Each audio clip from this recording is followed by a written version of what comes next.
lugar de poder, enfim. Então, a gente percebe que existe aqui, sim, um debate, né, em torno dessas questões. Muito bem. E aí a gente passa, né, para o segundo tópico. Chartier, então, vai dizer: a mentalidade de um indivíduo, mesmo que se trate de um grande homem, é justamente o que ele tem em comum com todos os homens do seu tempo. Isso é bacana.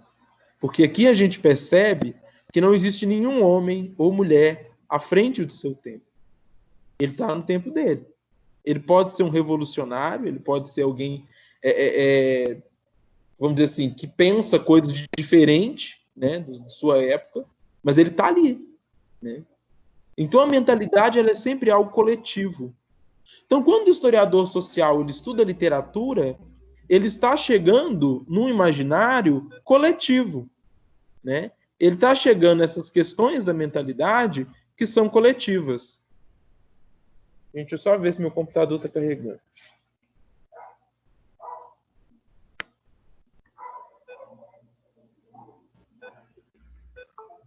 Só um minuto, gente. Agora tá. Se eu desligue aqui, aí lascou, né? Enfim, então, é justamente isso, né? Então, é o historiador que fala, né? E que busca, né, nas mentalidades, sempre uma perspectiva coletiva, né? Então, a relação entre a história e a literatura, a partir daqui, voltam a ser discutidas em uma perspectiva historiográfica. Então, se no século XIX nós rompemos a aproximação com a literatura, justamente por ela ser fictícia, subjetiva, esses historiadores culturais, né, da nova história e tudo mais, chamam a atenção, mais uma vez, para esse discurso simbólico, que também fala da realidade, como eu estou comentando aqui, né? Então, ele também fala de algo real. Então, é isso que o Chartier está chamando a atenção. E aí nós temos, né, para fechar essa parte, esse esqueminha, né? Então, o pensamento e as representações, né, de maneira geral, em conjunto com a sociedade, é o que vai formar, né, o que vai gestar a mentalidade de uma época. Então, pensamento, representação e sociedade em conjunto, é sempre coletivo, formam a mentalidade. Então, aí a gente tem um ramo, né, muito importante, né, dentro da historiografia hoje, que é justamente a história que busca entender o simbólico, a história das mentalidades. Tá? Então, isso aqui é o que ficou faltando, viu, gente, para fechar a parte de ontem. Era justamente chegar neste ponto, né, em que a história das mentalidades assume este papel, né, da máxima importância. Tá? E aí a gente chega, né, no nossa terceira parte, que é, de fato, que nós tínhamos para hoje. Tá? Tranquilo até aqui, gente? Se alguém quiser fazer alguma colocação, fica à vontade. Me ajudem com o startzinho. Tudo tranquilo? Então ótimo. Agora a gente vai entrar propriamente no que nós tínhamos para conversar hoje. Que é sobre a história das mentalidades, né? Então, beleza. Que bom, Camila. Então, vamos lá. Então, história das mentalidades, né? A gente começa, então, com uma fala do Legoff, né? A mentalidade é aquilo que muda mais lentamente. A história das mentalidades, a história da lentidão na história. Né? Então, quem estuda mentalidade, gente, sempre está na perspectiva de longa duração. Do brother. A gente sempre está na longa duração. Tá? Por quê? Gente, alguém está com o microfone ligado. Por quê, né? Quando a gente pensa, por exemplo, na abolição da escravidão, ali nós temos uma lei, né, uma carta, né, a Lei Áurea, que interrompe a escravidão. Mas será que isso também interrompe a mentalidade escravista do brasileiro? Né? Interrompe a mentalidade racista do brasileiro? Não. Então, se você quer estudar o racismo no Brasil, não tem como você estudar ele em uma microhistória. Né? Não tem jeito. Ele está nesse campo das mentalidades, nesse sentido, na longa duração mesmo. Né? Então, é uma questão que permeia, né, muitas outras. Então, quando a gente estuda a história das mentalidades, é sempre a história no longo tempo. vamos dizer assim, né? É sempre a história com uma datação, né, muito longa, tá? Então a fala do Legoff aqui é essencial para a gente poder começar a pensar a história das mentalidades, né? Um dos primeiros autores, gente, que vai trabalhar a história das mentalidades, né, e também fundador aí, né, da Escola dos Análises, é o Lucian Febvre, né? O Febvre, gente, ele vai ser um dos primeiros a cogitar essa ideia da história-problema, né? Tem alguém falando no microfone, gente? Que me deu um retornozinho aqui. Fiquem atentos a isso, por favor.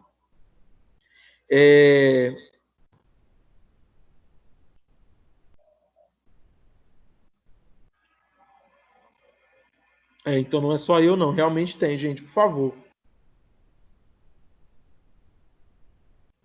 Porque aí dá um eco, né? Fica voltando, fica ruim. Mas, enfim, então, a história das mentalidades, né? Como esse primeiro exemplo aí, o Lucian Febvre, vai voltar no que nós comentamos ontem sobre aquela noção de história-problema, né? O historiador do presente coloca um problema para o passado, né? Só que como que ele vai resolver este problema? É aí que vem a variabilidade das fontes, né, gente? Então, eu espero que isso esteja claro para todo mundo. Então, a escola dos análises, ela não vem negar as outras fontes, né? Ela não vem dizer que o documento oficial não é importante. Não é isso.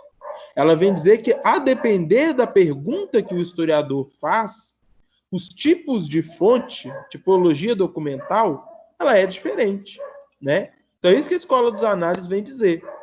Então, o Lucian Febvre, ele vai partir dessa forma, né? Ele vai partir de uma pergunta. Como que era, né, a questão da religiosidade no século XVI? Essa é a grande questão dele, né? E ainda mais, como a questão do ateísmo, né? Será que era possível ser ateu no século XVI? Logo no finalzinho da Idade Média, será que tem como eu ser ateu? Então, a partir dessa pergunta, né, a partir dessa questão que o Febvre coloca, ele escreve este livro, né? O problema da incredulidade no século XVI. E para ele chegar nessa questão, ele vai fazer uso de muitas fontes. Ele não vai usar só a literatura, né? Ele vai usar várias fontes documentais, inclusive a literatura, né? Que vai ser aí dois textos, né, do Rabelais. A partir do Rabelais, ele vai começar a pensar o que era ser incrédulo, não acreditar em Deus no século XVI. Olha que bacana, né? Então, olha as fontes que ele usou. Ele usou os dois romances, né? Garganta e Pantagruel, do Rabelais. Ele usou testemunhos da igreja, né? do Santo Ofício, né? Da Inquisição. Então, testemunhos. Registros da língua. Então, qual que é o léxico, né? Será que existia a palavra ateu? Né? Ou seja, o não Deus, não acreditar em Deus, será que existia isso? Né? Enfim, então, ele começou a investigar como que seria alguém não acreditar em Deus no século XVI. E aí ele parte, né, dessas várias fontes para tentar chegar numa resposta, né? Então, o Febvre, a partir dessas fontes, levanta uma discussão, né, dentro dessa história-problema. Só que aqui, gente, esse é praticamente um dos primeiros trabalhos, né, que vai usar a literatura como fonte. O Febvre, ele não vai pesquisar propriamente o interior do texto literário, né? Porque, na visão dele, isso não interessa o historiador, né? Ou seja, o livro interessa, né? Mas muito do ficcional dentro dele não interessa tanto. Então, aqui a gente percebe que ainda tem uma resistência, né? Mas já estamos avançando. O Febvre, então, ele vai dizer o seguinte, olha que bacana, sobre essa, né, escrita do Febvre. A conquista metodológica do Febvre, porém, é aquela que, a fim de construir e sustentar uma nova história, entendeu como caminho a adoção de instrumentos ou registros próprios de outras áreas, no caso a literatura, né? Que pudesse não somente enriquecer a pesquisa histórica, complementando com informações aquilo que os instrumentos tradicionais não puderam fornecer, mas ainda dizendo as dimensões até então não contempladas, passadas despercebidas ao olhar limitado do historiador, acostumado à própria limitação desses instrumentos, fontes tradicionais, né? O que o texto está dizendo, gente? Lembrem que eu mostrei ontem para vocês as duas bolinhas lá, né? Do que é trabalhar interdisciplinarmente. O Lefebvre, ele está propondo uma coisa que não é nenhuma nem outra, né? A história, para ele, é a grande ciência. E as outras, né? Elas aparecem o quê?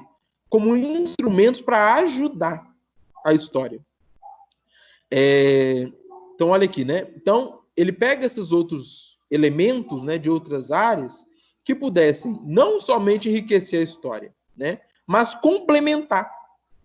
Então, o discurso histórico é o central. E eu pego os outros discursos para complementar o meu. Estão entendendo, gente? Para isso não estar confuso. Então, ele parte da ideia de que a história é a ciência central que fala do passado, né? E as outras áreas só vão ajudar.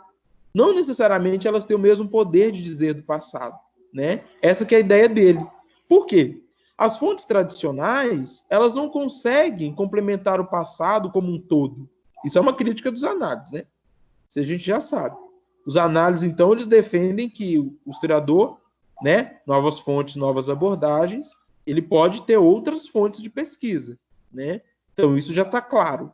Só que a perspectiva do Legoff a perspectiva do Lefebvre é justamente essa, né? De que as outras áreas ajudam a história.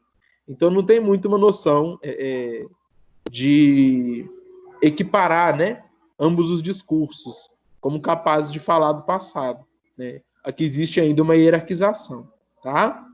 Então, o Lefebvre, gente, ele vai focar no quê? No estudo da recepção. Então, ele não vai pegar e destrinchar o próprio texto literário do Rabelais, né? Só uma explicação rápida, tá, gente, sobre o texto, né? O Rabelais, gente, ele era médico, né? Também escritor, e no século XVI, né? Ele flertava um pouco com o calvinismo, então ele questionava muitas questões da Igreja Católica, tá? Por exemplo, os santos, né, eram muito questionados por ele, na literatura dele, etc. E dentro do texto dele, ele era muito blasfemo, então ele falava coisas contra Deus. Enfim, o livro chegou a ser censurado, né, pelo Santo Ofício, entrou, né, na lista de livros proibidos, né, e tudo mais. Então, dentro do romance, a gente tem uma série de questões que falam contra a igreja, tá? Só que o Lefebvre, ele não está preocupado em analisar o interior, assim, da obra, no trabalho dele. Ficar discorrendo como que o Rabelais fez isso. Não. Ele está preocupado com a recepção da obra literária. Como que a sociedade do século XVI recebeu estes dois textos do Rabelais? Essa é a grande preocupação do Lefebvre, né? Então, olha, o Lefebvre, ele não quis saber o que diz a literatura, mas sim, né, como os homens do século XVI puderam dar sentido. E qual o sentido que eles deram para essas aventuras, né, dos dois gigantes, Gargantua e Pantagruel. Então, observa, o Lefebvre, ele está preocupado com a recepção. Como que a sociedade recebe, né? Vamos ver aqui as contribuições da Bárbara. Exatamente, Bárbara, exatamente, né? As ciências sociais, né, quando ela nasce, primeiro que a história, né? As ciências sociais vêm primeiro, né? Com o próprio Durkheim desenvolvendo algumas coisas assim, né? O Comte mesmo, né? Que é sociólogo. A história, quando ela surge, né? Na visão desses cientistas sociais, ela é meio como um braço também, né, das ciências sociais. Então, ela ajuda o cientista social a entender o presente, né? É meio que assim. Só que quando o paradigma historiográfico ele vai se fortalecendo, os historiadores, né, colocam a história no centro. Então, as outras disciplinas, nessa primeira geração dos análises, né, elas são vistas como esses braços mesmo. Então, a gente fala de interdisciplinaridade, mas é a história no centro. Então, a literatura, ela pode estar na história, mas para ajudar a história, né? Não tem como o historiador analisar só o texto literário. Tanto que o próprio Lefebvre vai falar isso, né? Ele vai falar que não tem como você analisar somente o texto literário. A pesquisa vai ficar pobre, na ideia do Lefebvre. Você precisa de outras fontes. Você precisa comparar com outras fontes. Hoje, isso já é possível. Nós temos uma série de pesquisas que a principal fonte é o texto literário. Não precisa de outras, né? Mas na concepção ainda do início do século XX, isso não era possível, né? Então, olha aqui que bacana. Ficou claro, Bárbara, para você? É muito nessa ideia, tá? De uma ciência que auxilia a outra. É isso mesmo.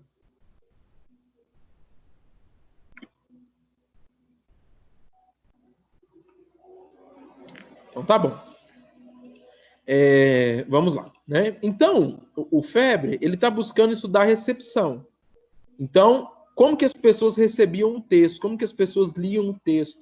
Por que isso é importante, gente? Se o texto está rodando na época, ele influencia as pessoas, tá? Então, por exemplo, hoje, o que nos influencia muito é a televisão, a mídia, né? Então, por exemplo, hoje a gente já está muito mais acostumado com a violência do que alguns anos atrás. Por quê? Todo dia você liga o jornal, né? Cidade Alerta, sei lá mais o quê, jornal só de morte, né? É só falando que gente morreu, quantos tiros que levou, e já ficou normal hoje em dia. A gente almoça assistindo esse tipo de coisa, né?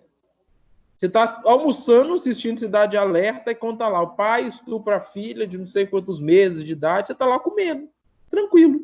Já normalizou, né? Então, observem como que essas representações chegam para a gente no nosso tempo, né?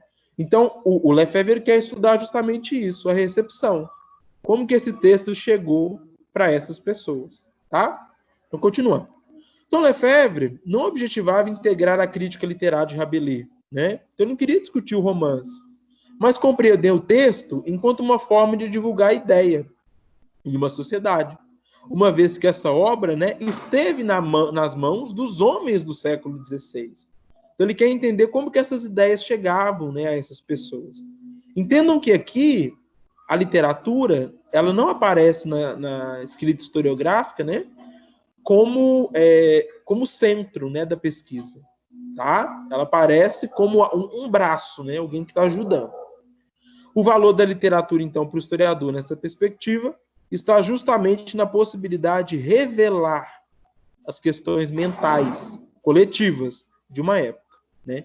O historiador, ele lê isso para chegar num coletivo, né? Como que as pessoas discutiam, como que as pessoas recebiam tal texto, né? Então, beleza. E aí nós temos alguns problemas, né, gente? Nós temos algumas problemáticas nisso daí. Então, a literatura como forma de exemplificar o discurso histórico é muita prepotência, né, da nossa parte. É achar que o discurso histórico ele é superior a todos os outros. Vai contra, né, tudo aquilo que a gente conversou ontem, né? Então, aqui as outras áreas, elas são bem vistas, né, bem abaixo da história mesmo. Então, olha aqui, né? Então, para o Febre, limitar somente ao texto literário é uma falha metodológica na pesquisa histórica. Se o historiador só analisar um texto literário, é falho a pesquisa, porque o nosso objetivo é justamente essa intenção de verdade, chegar em uma verdade. Se o texto literário é essencialmente fictício, como que você vai chegar na verdade? Não tem como, né? Então, na perspectiva dele, é impossível. Então, você precisa de outras fontes para legitimar, tá? Então, você cria todo um discurso histórico baseado em outras fontes e a literatura ela vai aparecer para florear o discurso, né? Ela vai aparecer para dar exemplos, tá bom? Então, Febre, né, ele salienta que a escolha, né, de investigar Rabelais não teria sido pensada em função da importância do autor, mas em função da disponibilidade de documentos que permitiram constituir um pensamento do autor, pelas declarações que a obra contém e pelas significações da própria obra. que a qualificam ou a tornam apta para um estudo do historiador. Então, olha o que o Lefebvre está dizendo. Ele escolheu o Rabelais não porque ele gosta dele, não porque ele era um grande escritor à época, mas porque existiam vários outros textos de apoio para ajudar na pesquisa. Tá claro, gente? Então, por exemplo, a ideia não é simplesmente que eu estou falando eu escolho qualquer texto aleatório, né? Eu preciso de um texto que tenha outras fontes que me ajudem a entendê-lo, né? Então, ele justifica, né, a escolha do Rabelais por isso. Porque existem outros paratextos, né, oficiais, vamos dizer assim, que ajudam a legitimar. Então, meio que a escola dos análises, ela rompe, né, com uma perspectiva, mas não completamente. A primeira geração, né, gente? Claro que a segunda, a terceira vão ter outras perspectivas, mas a primeira ainda está muito ligada, né, aos paradigmas anteriores. Claro, né, gente? Ninguém cria uma ciência do nada, né? Ela tem que vir de algum lugar. Então, eles ainda estão presos, né? Um pouquinho no paradigma anterior, né? Então, se aventurar na literatura sem recorrer às outras fontes seria um grande erro, tá? Então, aqui você precisa de outras fontes para ajudar a justificar o que você está falando. Beleza.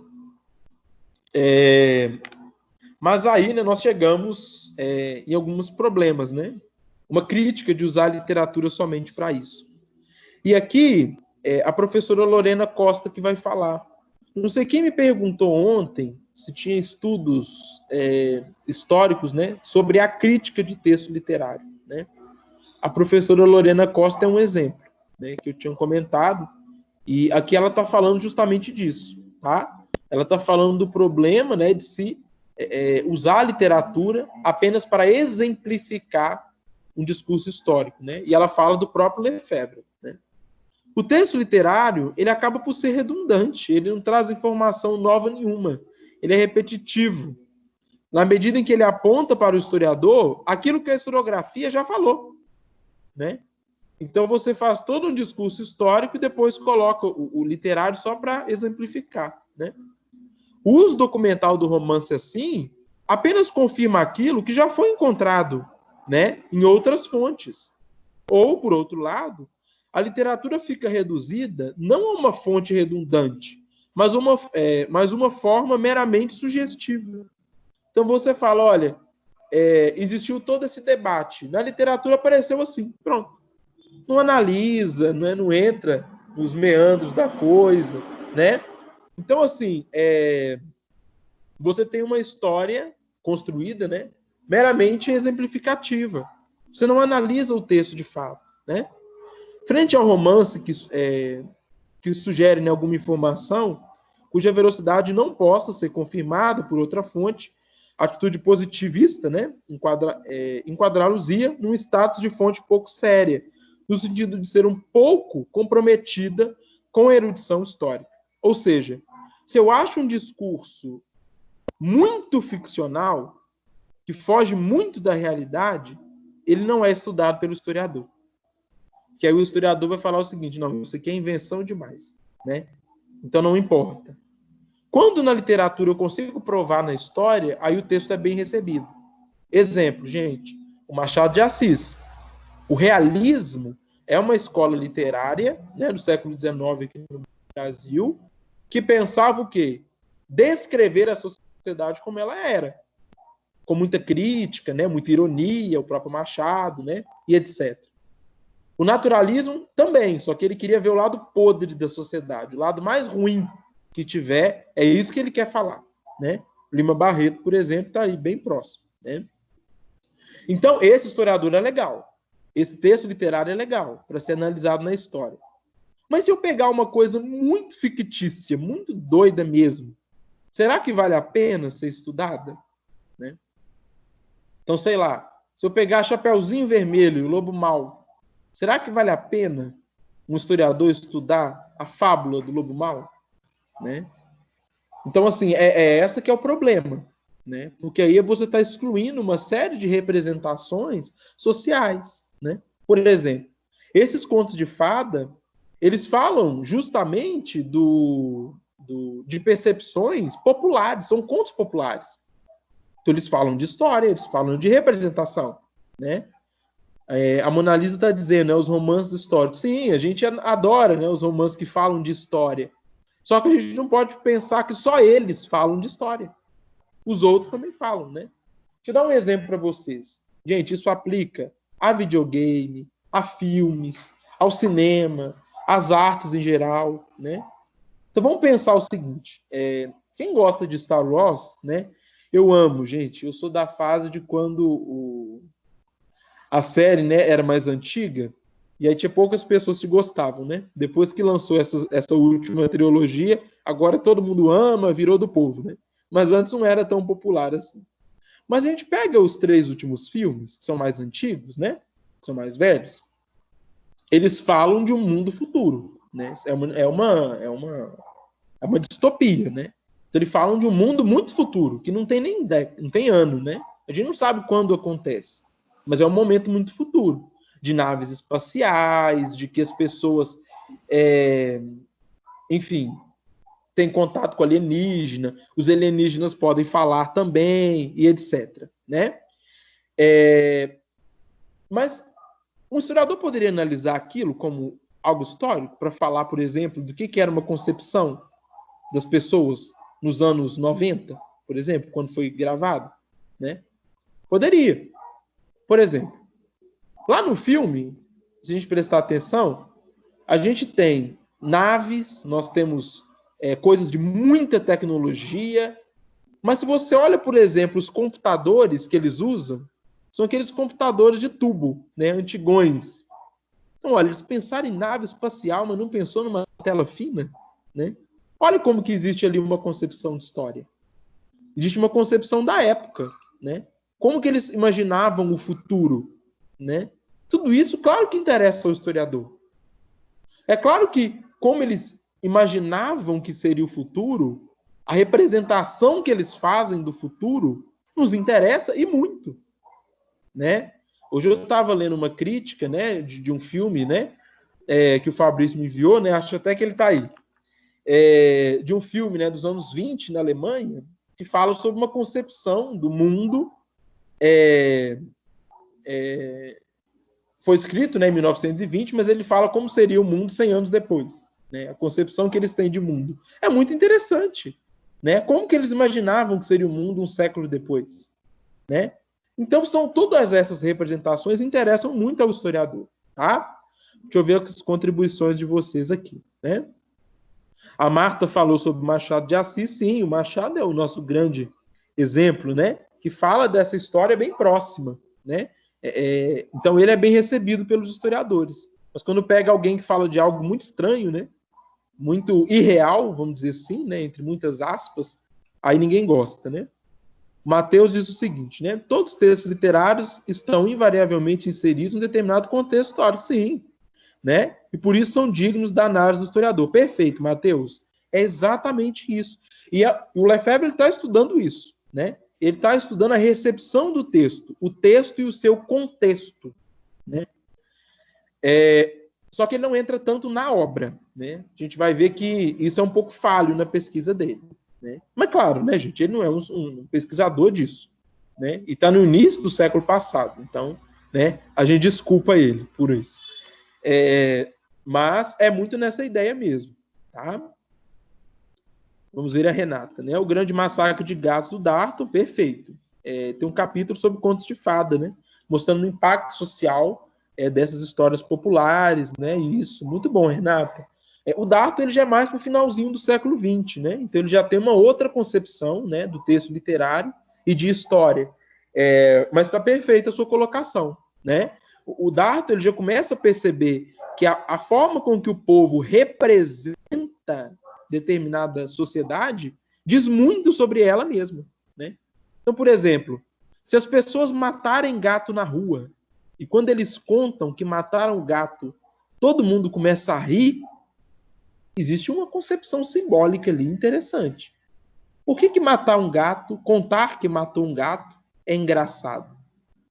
Por que a gente ri? Que eles riam, né, nesse momento. Então, olha o simbólico aparecendo, né? Ali a gente tem uma concepção de história muito bacana, né? O trabalho do Darton é incrível, né, gente? O filme de 2001, né? Kubrick, esse eu não conheço. Também é bem interessante para se pensar, né, expectativas que se tinha para o terceiro milênio nessa tecnologia. Bacana, né? Então é legal para a gente poder entender, sabe? Ou seja, mesmo que ele não fale de uma história próxima, né, da gente, ele fala de uma concepção de história de qualquer maneira, né? Isso nos interessa, o simbólico nos interessa, tá? Então tomar cuidado para isso, viu, gente? Vocês que, né, querem pesquisar a literatura aí, né? Cuidado para não usar a literatura apenas como um apêndice, como um exemplo, né? Não, usem ela como fonte mesmo. Ela fala do passado, né? Mas com as devidas cuidados, né, gente? Com os devidos cuidados, né? Que é uma metodologia diferente. A fonte é diferente, né? Mas é riquíssima, tá? Vamos passar para um exemplo mais prático aqui, gente.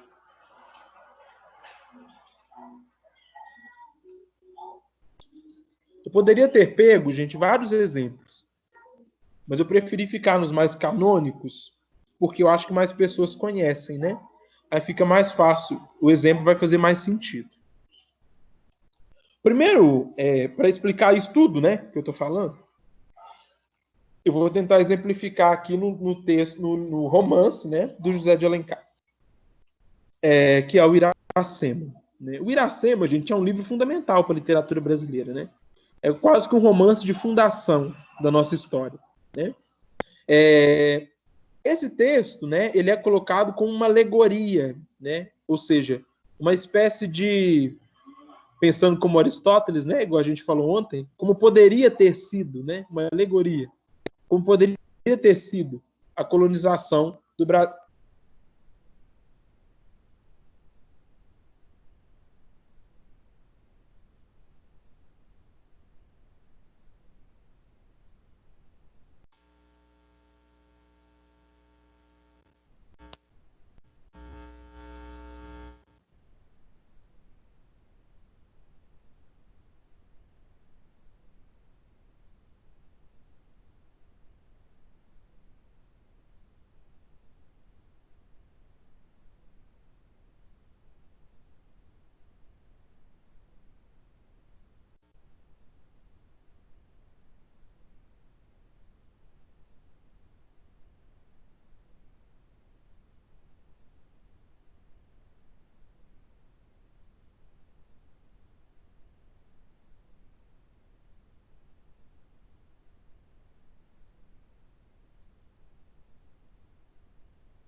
Gente, vocês conseguem me ouvir?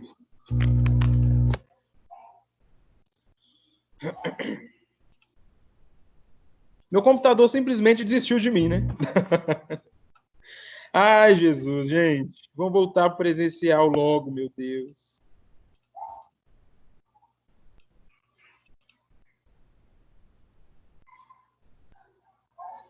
Ah, não, Camilo, não dá tempo de a gente fazer pausas, não. Vocês conseguem ver o slide, gente?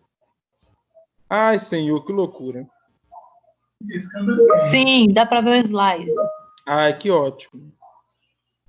Consegui ouvi-los agora, hein? Então vamos retomar, gente. Desculpa.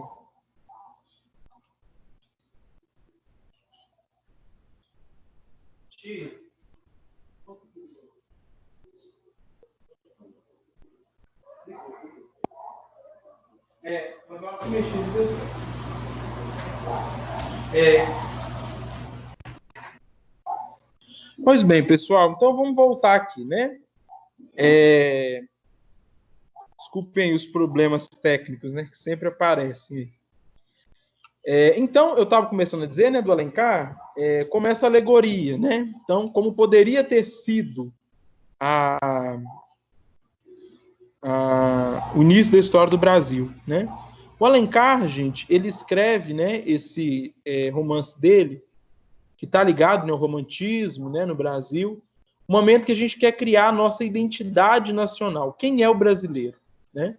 Então, o Alencar, ele vai escrever um romance, né? Na verdade, são 3 romances indianistas, né? Mas aqui a gente vai falar principalmente do Iracema, que conta a história de uma Índia, né, a Iracema, que encontra, né, o grande amor da vida dela, que é o Martim, um português, né? Olha o esqueminha que eu fiz, pus até um coração para vocês verem como eles se amavam, né? Então a gente tem Iracema, coração, Martim, que vai dar no menininho Moacir, né? O Alencar, gente, ele é um escritor extremamente tradicionalista, né? Ele era um grande apoiador da escravidão, né, no século XIX, enfim. Então ele é um autor bem polêmico, tá? E ele escreve esse romance tentando dizer como que seria o surgimento da nação brasileira. Então nós temos uma Índia, que é Iracema. O próprio nome da Iracema, né, gente, é um anagrama para América. As mesmas letras, né, no nome Iracema formam a palavra América. Então é uma palavra que o Alencar inventou, né, Iracema, representando a América. E ela vai se apaixonar por esse português, vai ficar com ele, etc. Vai ter um filho. No final do livro, ele é trágico, né? Porque Iracema morre. E só fica o português com o menininho Moacir. O que o Moacir significa, então, gente? Ele significa o brasileiro, o mestiço. A mistura entre o português e o indígena, tá? Então, olha como o Alencar, ele constrói uma visão harmônica da construção do Brasil, né?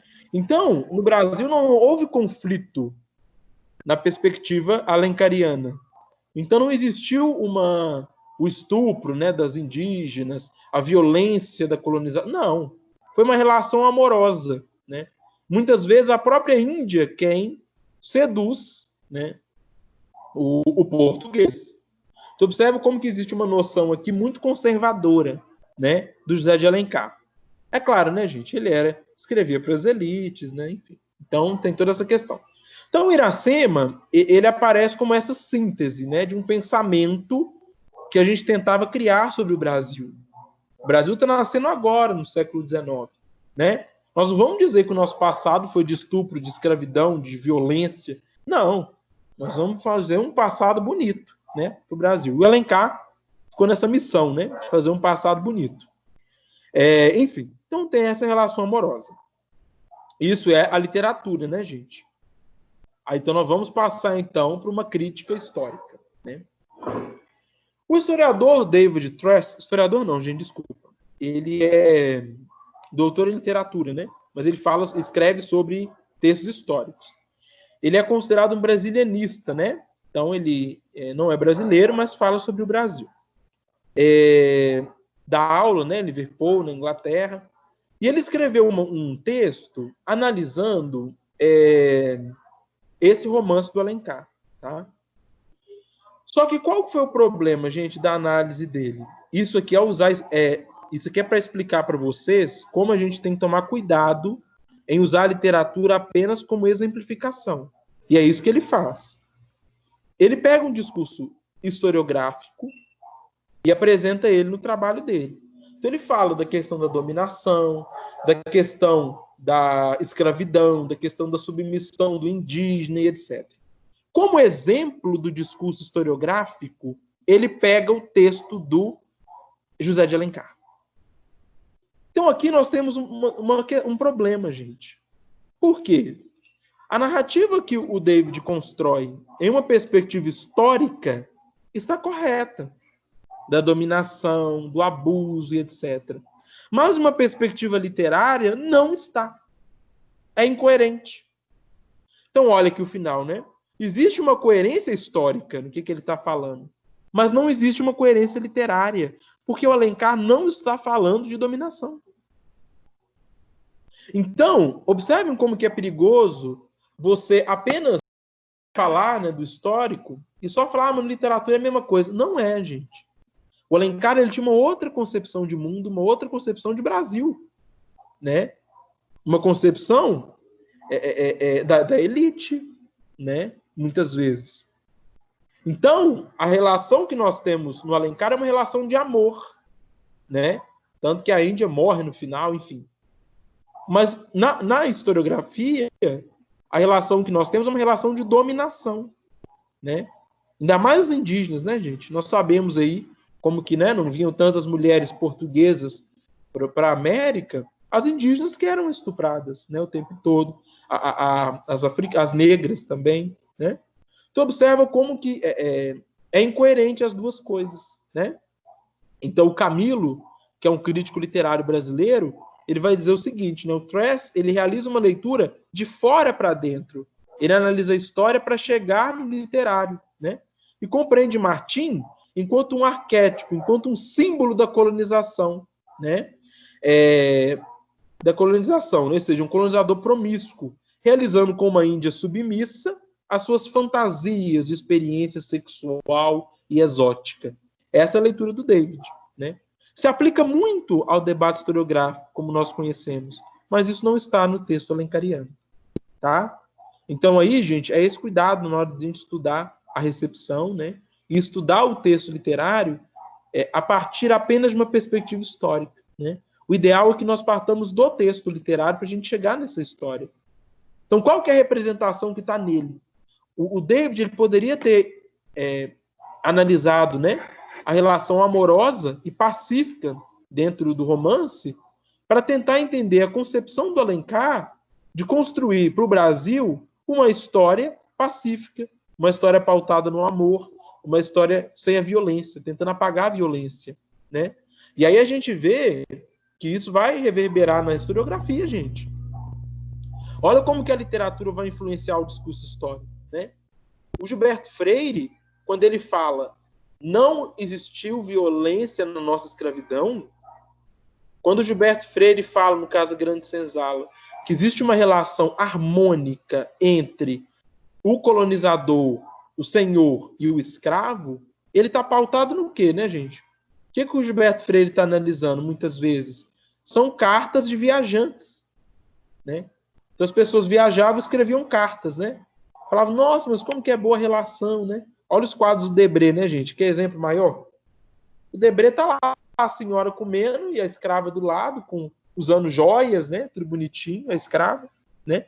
Então olha como que a representação fez com que historiadores, né, cientistas sociais, dissessem coisas que hoje a gente sabe que é incoerente com a história. Não era daquele jeito. Mas era como se representava, né? Gente, podem comentar que viu as contribuições de vocês, tá? Mona Lisa. É importante pesquisar sobre o autor e a intenção, claro, né? É fundamental. Porque a gente tem que entender que ele também tem uma intencionalidade de representar, né? A gente está olhando com o olho dele, né? Através da visão dele de mundo. Então é muito importante a gente fazer isso, né? E não criar, gente, discursos incoerentes, né? Quem sou eu para questionar Gilberto Freire, né, gente? Mas, assim, a gente vê, né, pela crítica que se faz a ele, por inúmeras pesquisas, né, é um pouco dessa ingenuidade, né, em pensar porque o Debré representava essa relação harmoniosa, que ela de fato era daquele jeito. Não era, né? É olhar com criticidade as representações, tá? Tranquilo até aqui, gente? Me dei um start aí. A gente passar para a questão brasileira. Ótimo. Então tomem cuidado, viu, gente? Para não cometerem esses erros aí, né? O Gilberto Freire fala a partir da casa grande, né? Ou seja, a história contada de cima. Com certeza, Alex, é isso mesmo, né? É claro, gente, que o Gilberto Freire está escrevendo nos anos 30, né, gente? É outra concepção de história, é outra concepção de tudo, né? A historiografia dos anos 30 e 40 é uma historiografia essencialmente marxista aqui no Brasil. 40 não, né? Até os anos 80, quase, o Brasil escreve história marxista. Então, a história da questão de classe, né, das lutas de classe, etc. E esse historiador tinha uma pergunta, né?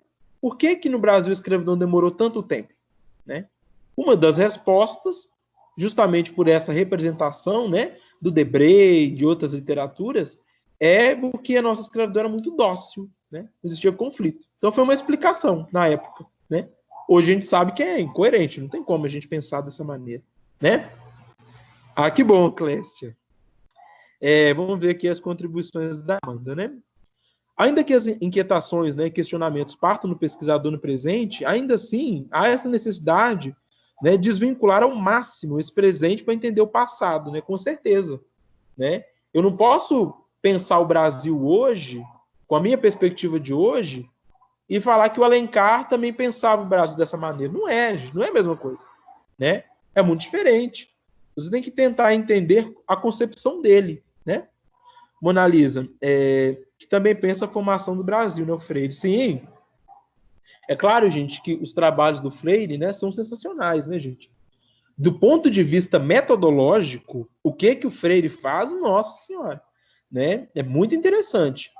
Ele tem um livro também muito legal que chama Os Escravos nos Anúncios de Jornal. Né? O Freire é um dos primeiros pesquisadores a estudar pelo jornal a escravidão.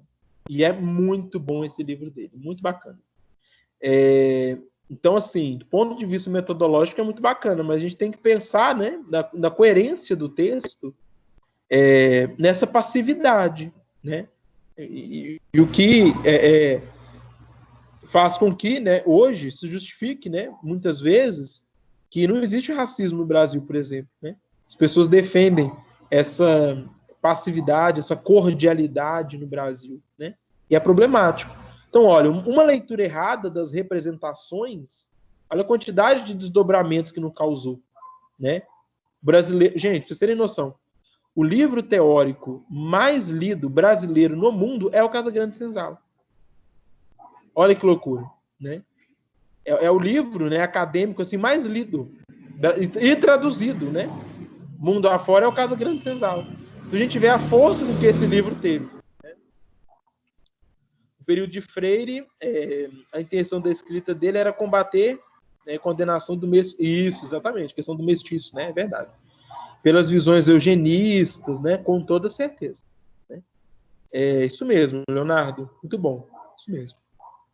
O Alex fez um comentário, né? O livro Eni Orlandi, né? Vai nos ajudar a analisar o discurso. Ótimo.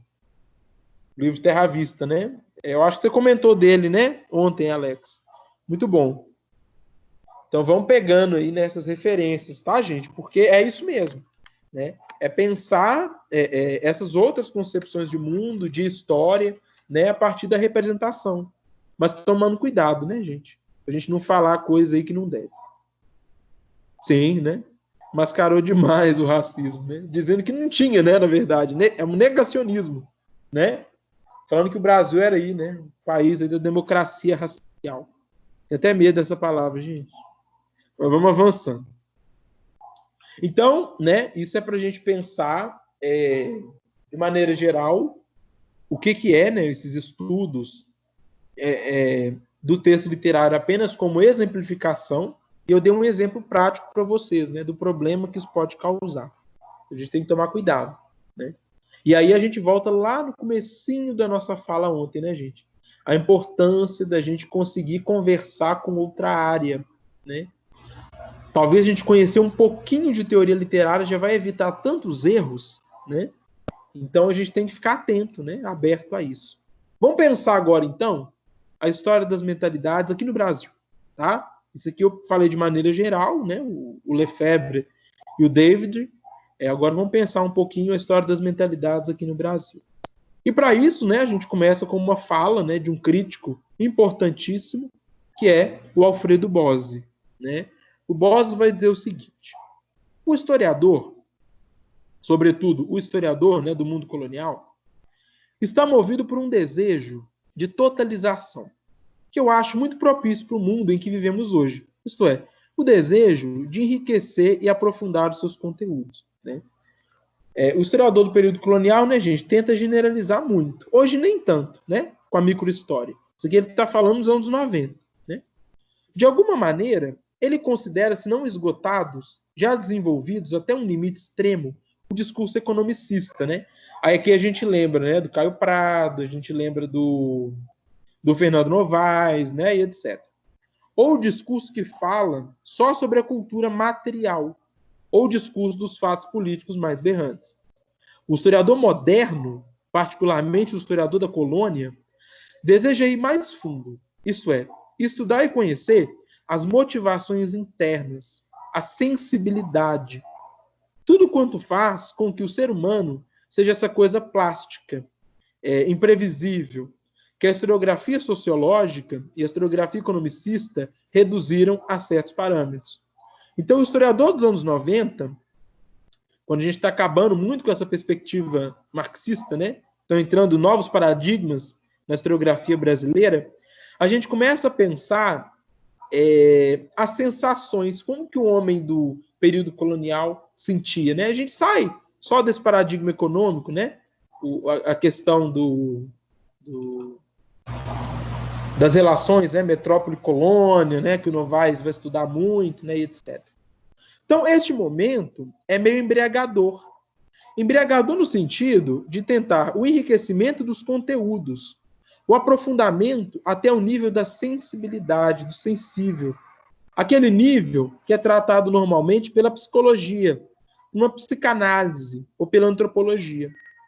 Este nível é também o nível do ficcional. Olha que bacana, gente. A gente chegar, né, no nível da psicologia, no nível das mentalidades, né, é também chegar aí na ficção. Se ele quer comprovar que realmente no século XVII havia tais e tais tendências no campo da afetividade, ele vai à literatura e tira dela os testemunhos que lhe interessam para compor uma história complexa, rica, que abrace o externo, mas também o interno. Ou seja, fala do externo, fala do mundo social, Brasil colônia, mas também fala do interior deste homem colonial. O que o motivou, o que o fez agir, o que o fez pensar de tal maneira, né? Então observa como que o Bose, ele chama atenção, né, nos anos 90, para essa historiografia que começa a pensar outros aspectos, né, da sociedade, aspectos psicológicos, né, antropológicos, sociais, enfim, tá? E qual que é o grande nome, né, gente, do início da história das mentalidades no Brasil, né? Sérgio Buarque de Holanda. Não tem como a gente não falar dele, né?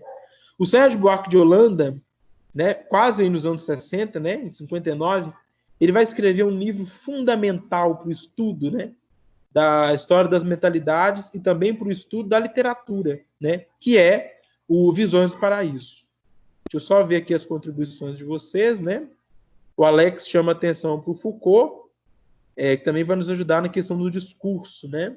Ótimo, Alex. Foucault tem muita coisa, né, sobre o discurso, né? É difícil até definir o que era o Foucault, né? Ele quer falar em interdisciplinaridade, é o Foucault em vida, né? Ele é um grande exemplo disso, né? E ele tem trabalhos muito bacanas, né, para a gente poder pensar. Ontem a gente comentou sobre a questão do autor, né? que é o Foucault também que vai fazer alguns comentários sobre isso, né? Não só ele, né? Tem outros também. Mas é legal a gente pensar, por exemplo, as fábulas, né? Elas não têm autor. Quem inventou Chapeuzinho Vermelho? Não sei, né? Quem inventou a Branca de Neve? A gente não sabe. É uma história que vem da tradição, né? Mas o Foucault ele vai dizer que na Idade Média era importante que o autor assinasse o livro. Por quê, gente? A igreja vai saber quem está falando o quê, né? Isso ficou tão forte na nossa sociedade que hoje é impossível eu pensar em escrever um livro sem na capa estar o nome do autor, né? Hoje, escrita e autor é indissociável, né? Aí vem toda a questão hoje, né, de plágio, enfim, de você dizer o que o outro disse, né? Enfim, então, olha como que isso nasce num período histórico, né? É justamente tentando negar obscurantismo, né, de quem fala. Então, olha como que é interessante, né, a gente pensar que até a ideia de autor vem com a questão de repressão, né? Mateus, a interpretação dos contos de fadas, né, de Mário Luiz von Franz, é excelente para analisar contos de fada. Bacana. Eu não conheço, né, essa autora, né? Mas é legal. Até que os contos de fadas foram ouvidos, né, pelos contos populares e transcritos, né? Aí a gente tem eles aí hoje, né, das mais diversas formas, né? Até releituras, né, muito bacanas deles. Mas é pensar justamente isso, né? Como que a própria ideia de autor vem de repressão. Então é importante a gente pensar o conjunto, né? Então vamos dar prosseguimento aqui, né? Então, História das Mentalidades no Brasil, a gente vai falar, né, essencialmente do Sérgio Buarque de Holanda, que escreve um livro belíssimo, né? O Sérgio, ele fez muita coisa boa, viu, gente? Além de fazer o Chico, ele fez muitas outras coisas boas, né? Como, por exemplo, Visões do Paraíso, né? O Sérgio Buarque também ele tem alguns conceitos, né, que são muito importantes, né? O do homem cordial, né, para falar também da cordialidade no Brasil, enfim, né? Então é um autor muito rico. No Visões do Paraíso, o Sérgio Buarque ele vai tentar entender, olha, partindo da pergunta, né? Quais foram os motivos que incentivaram as pessoas, né, a entrarem nos navios aí e descobrirem o mundo, além das questões econômicas, né? Eu costumo pensar que eu acho que os homens mais corajosos que já viveram na Terra foram esses navegadores do século XVI.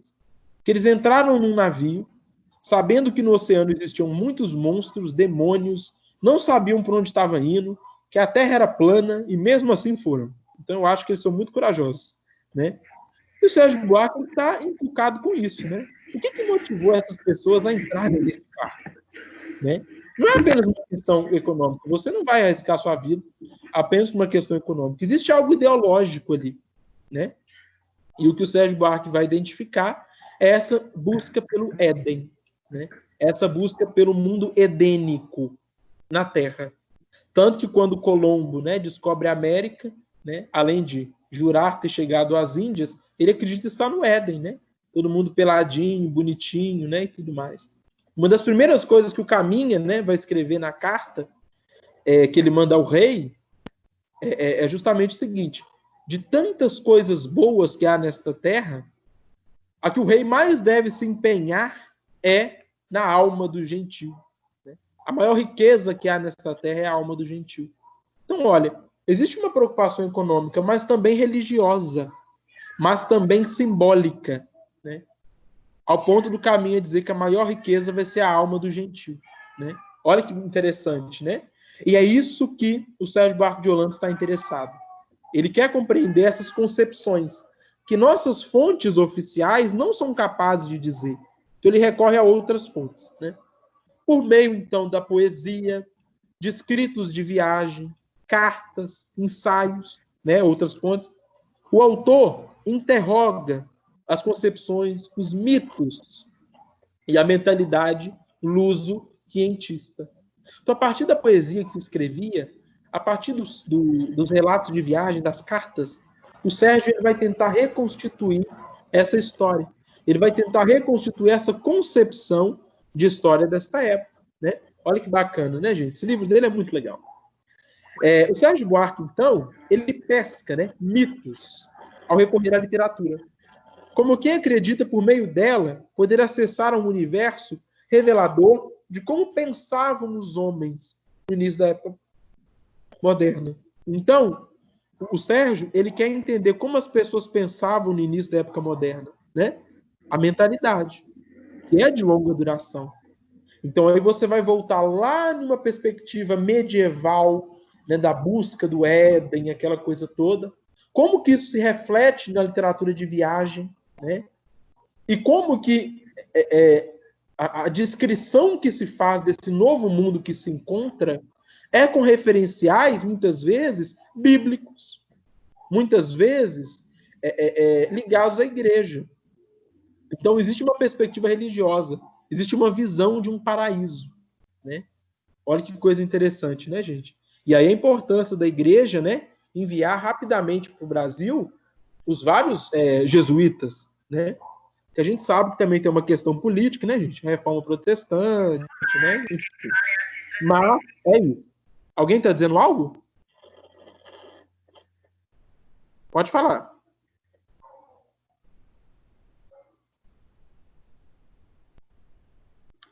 Eu acho que é o Edivaldo que está com o microfone ligado. Se quiser falar alguma coisa, fica à vontade. Ou então lembrar de mudar os microfones, tá, gente? Então vamos avançando aqui. Então é bacana, né? Essa ideia aí do Sérgio Buarque de Holanda. Enfim, então vamos ver aí as concepções, né, que o Sérgio vai deixar para a gente. Primeiro, ele vai falar de uma transitoriedade do texto. O texto, quando ele é escrito, ele tem uma função. Tempos depois, ele adquire outra função. É isso que o Sérgio Buarque está dizendo. Então, por exemplo, né, uma carta de amor, na época que ela é escrita para chegar na pessoa amada, né? Então, o objetivo dela é esse. No momento que ela é escrita, o objetivo da carta é tocar, né, o coração dessa pessoa. Então a pessoa usa aqueles maiores clichês, né? Ah, você é azeitona na minha empada, e assim por diante, né? Para chegar no coração da pessoa. Só que essa mesma carta, décadas, séculos depois, ela pode nos dizer de concepções de amor de uma determinada época, né? Então, o Sérgio Buarque está chamando atenção para isso. O texto literário ele pode ter sido feito na época para distrair as pessoas mesmo, né? Para, sei lá, ser lido no trem, para ser lido na viagem, enfim, né? Só que hoje ele pode ser lido pelo historiador buscando outras informações, outras concepções da época, né? Se torna um documento. E aí que é a ideia do Legoff, né? Documento-monumento. Então a temporalidade define e redefine as denominações e tratamentos com determinado tipo de texto. Então ele muda, né, com o passar do tempo. Um relato de viagem do século XVI, né, torna-se um texto literário, um documento histórico, né, ou um documento histórico. Então, por exemplo, Caminha, ele não escreveu a carta para ser bonitinha, para a gente ler e pensar, ai, nossa, que romântico ele falando, como que são as índias. Não, ele escreveu para informar o rei o que ele achou. Hoje, para nós, ela tem outras perspectivas de fonte, né? Enfim. Então, é essa noção, tá? Que o Sérgio está chamando a atenção. Uma segunda perspectiva, né? Esse texto, né, como uma forma de registrar o presente histórico de uma época. O texto ele fala diretamente de uma época, né? Por exemplo, o formato, né, do mito, ao registro, né? O formato do mito ao registro que se quis histórico, que se quer ser literário. O mito, por exemplo, é interessante pensar, né? E aí o mito do Éden, né? As pessoas que navegavam naquela época, para eles não era um mito, era um fato. Né? Eles estão procurando o Éden e juram ter encontrado. Né? Então, olha, esse mito que se quer histórico, mas a forma como ele é contado, a forma como ele é narrado, é literária. E isso fala de concepções de mentalidade, de representações de uma época, né? Olha que legal. E aí o Sérgio Buarque vai chamar a atenção para o cronista, para esse viajante, que ele imputa a ele mesmo a função de historiador, igualzinho o Heródoto fazia. Né? Lembrando que não existe historiador no século XVI. Então, quem conta a história? O cronista. Quem conta a história? É esse viajante. Então, ele mesmo se diz, né? Claro que não com essas palavras, né? Não existe o termo, mas ele se denomina historiador, entre aspas. Né? Ele está contando a história. E é interessante que, por exemplo, o Caminha, quando ele começa a escrever a carta, né? Ele fala assim, rei, existe tanta gente aqui no navio que escreve muito melhor do que eu, mas eu vou me arriscar a contar o que eu estou vendo, né? Então, olha como que ele se coloca, né, numa posição de quem conta a história, tá? Muito bacana, né? Vamos ver o que a Isabel está dizendo. Tudo vai depender da sua pergunta, né? Exatamente. O Mark Bloch aí é fundamental, né? Como que você pergunta, como você se dirige às suas fontes, né? Muito bom. Então, essas contribuições do Sérgio Buarque. Gente, alguma dúvida, alguma colocação sobre a história das mentalidades, sobre algum ponto que vocês queiram comentar um pouco mais? Senão a gente já passa para o nosso próximo. Leonardo, né? O Sérgio Buarque de Holanda, você pensa na noção de tipos ideais como uma ferramenta de ser usada na historiografia, na história das mentalidades? Tipo ideal? Deixa eu pensar. Você pensa na noção de tipos ideais? Entendi. Acredito que sim, Leonardo. Por quê? Quando você tem uma idealização de alguma coisa, pensando coletivo, né? História das mentalidades é sempre uma história coletiva. Não existe a mentalidade de uma pessoa. É a mentalidade de um conjunto. Né? Os ideais que esse conjunto tem fala muito sobre concepções de história. Fala muito sobre ideias de um tempo. Né? Então, eu acho que faz todo sentido. Tá? Acho que faz muito sentido. O Sérgio Buarque está tentando chegar ali em concepções gerais. Né? Não é o que o Caminha pensava, não. É uma concepção geral, visão do paraíso lusófono. Né? O que os portugueses pensavam sobre o paraíso. Né? Então, com certeza. Tá? Não sei se eu te respondi. O Sérgio Buarque é bem fundamentado. Muito... Sim, exatamente. Né? O diálogo dele, né, com a sociologia é muito grande. Né? Pensando no seguinte, gente, ele escreveu no finalzinho dos anos 50. A gente ainda não tem uma história social bem consolidada, né? Uma história da cultura bem consolidada. A gente acaba recorrendo muito às ciências sociais, né? Com certeza. Qual a principal diferença entre a história da cultura? Mona Lisa, a história da cultura, tudo que é deixado pelo humano interessa a história cultural. Né? Então, objetos, representações, enfim. A história das mentalidades, ela é uma história das ideias. O que se pensou em determinada época. Isso interessa a história das mentalidades. Entendeu? Então, a história das mentalidades é o que se pensa, mas sempre o coletivo, nunca o individual. Tá? O que o coletivo pensa? Isso que é a história das mentalidades. Claro que elas estão bem interligadas, né, gente? Para a gente entender a mentalidade, tem que entender cultura, não tem como separar uma coisa da outra. Mas é basicamente essa a diferenciação, tá? Em linhas bem gerais. Vamos ver, então, aqui alguns caminhos, né, para análise histórica da literatura. A gente ir caminhando, né, para a gente fechar. O Dominique Lacapra, ele escreve um texto muito bacana, que chama História e Romance. Nesse livro, ele vai tentar explicar como que o historiador deve analisar, como o historiador deve receber um texto literário, né? Principalmente o romance. Espera aí que tem uma pergunta. Leonardo. A noção de coletividade e de particularidade separa, então, a história das mentalidades e das ideias, então. A história das ideias, ela está dentro da história das mentalidades, claro. Né? Só que ela tenta ser mais particular, né? que um grupo está pensando e tal. A história das mentalidades ela é bem mais geral. O que um grande grupo está pensando, né? Então, por exemplo, história das ideias, você pode pensar a história dos conservadores em alguma época, por exemplo, né? Agora, a história das mentalidades ela vai tentar entender o que o Brasil entendia sobre, né? Então, ela é um pouco mais geral, né? Mas uma está dentro da outra também. Não tem como a gente separar, não. É possível trabalhar uma história cultural do século XIX, fazendo uma análise comparativa entre texto literário? Com certeza, Rafaela, com certeza. Tá? Hoje isso é bem possível.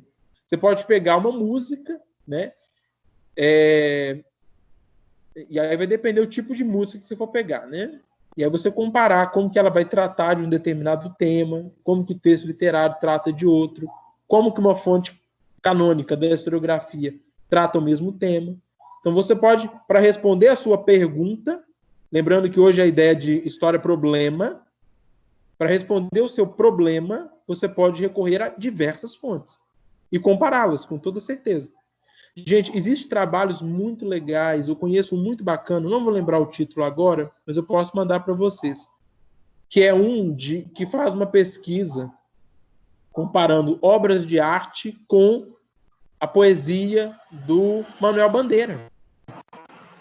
E é legal demais, né? Muito legal, porque você vê como que ele reinterpreta obras de arte e transpõe para uma outra arte, que é a literatura. Então é um estudo muito bacana, sabe? E as possibilidades são diversas. Tá bom, Rafaela? Então é muito possível, sim. E muito interessante, inclusive, né? Faça isso. O professor José faz muito, né? Ele é formado em música também. Ele adora fazer essas composições, comparações, né? Muito bom. Então, voltando ao Lacapra, né? Como o historiador deve receber o texto literário. Então, a relação da historiografia com a crítica literária é uma das formas fundamentais para a gente estudar romance, tá, gente? Então, olha, interdisciplinaridade. Quer estudar literatura? Estuda um pouquinho também da área das letras, né? Pra gente não passar vergonha, né, gente? Quer estudar música? Então estuda um pouquinho também, vê como que eles compreendem, como que eles analisam, né? Senão a gente passa, vamos supor, eu mesmo, na minha monografia, eu passei uns 6 meses quebrando a cabeça com uma questão para o meu trabalho, que na literatura já estava resolvida há muito tempo, mas eu não conhecia, né? Então, por exemplo, a gente sabe que todo texto alguém está narrando. Aí esses dias, né, é porque eu dou aulas de literatura também, para vestibular, né, em cursinho. Então, meu aluno ele ficou matutando, me perguntando como que era a questão do narrador num poema da Clarice. Da Clarice não. Jesus. Da Cecília Meirelles, da Cecília. Aí eu falei assim, gente, mas não tem narrador no poema. É o eu lírico. Ou seja, é uma informação tão básica, mas que se você não sabe, se você não tem ela, você não consegue desenvolver a sua análise. Entendeu? Então é importante. Eu não estou dizendo, gente, para a gente virar especialista em tudo, porque não existe isso. Mas você tem que conhecer um pouco também. Né? Você tem que se abrir para a interdisciplinaridade. Isso é fundamental. E é isso que o Lacapra está chamando a atenção. Para você usar o texto literário, você precisa da crítica literária, é óbvio. Você precisa da teoria para te ajudar. Né? Não tem como fazer ciência sem teoria, gente. Senão vira resenha de youtuber. Né? O youtuber lá pega um livro e faz uma resenha. Pronto, mas não tem teoria, não tem nada. Isso não é ciência. Né? É importante a gente estar aberto a esses diálogos, né, o tempo inteiro. Tá? Que bom, Michael. Por favor, fala um pouco da sua pesquisa. Gente, eu vou tentar falar no finalzinho, então. Tá? Mas aqui eu tenho que dar sequência, aqui tem outros exemplos, tá? Que vai ser muito legal também da gente conversar sobre eles. Então, vamos lá. Então, por Lacapra, a literatura, como qualquer outra fonte de pesquisa, não pode ser compreendida enquanto uma ponte, né, que vai direto para o real. Não.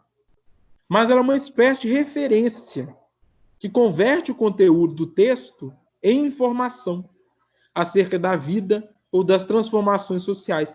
Então, não adianta você chegar no texto literário e falar assim, estou diante da realidade. Não está. Da mesma forma que se você está diante de outras fontes históricas, você não está diante da história. Você está diante de uma versão da história, né? Então é importante você entender isso. Lacapra está dizendo isso. Da mesma forma que você entende que uma fonte é uma versão, o literário também é. Marta, por favor, fale um pouco da sua pesquisa sobre objeto. Ah, não, isso que eu já li, gente. Vou falar, Marta. Vou tentar um pouquinho, tá? 5 minutinhos finais aí. Beleza. Tranquilo até aqui, gente? Então, Lacapra está chamando a atenção inicialmente para essa ideia da buscar, né, informações, conceitos em outras áreas, tá? Tranquilo, gente? Só para a gente poder avançar. Alex. É verdade, não podemos nos prender a uma área do conhecimento porque sabemos mais ali, né? Teremos uma deficiência, é verdade, né? É o que a gente falou do Nietzsche no início ontem, né?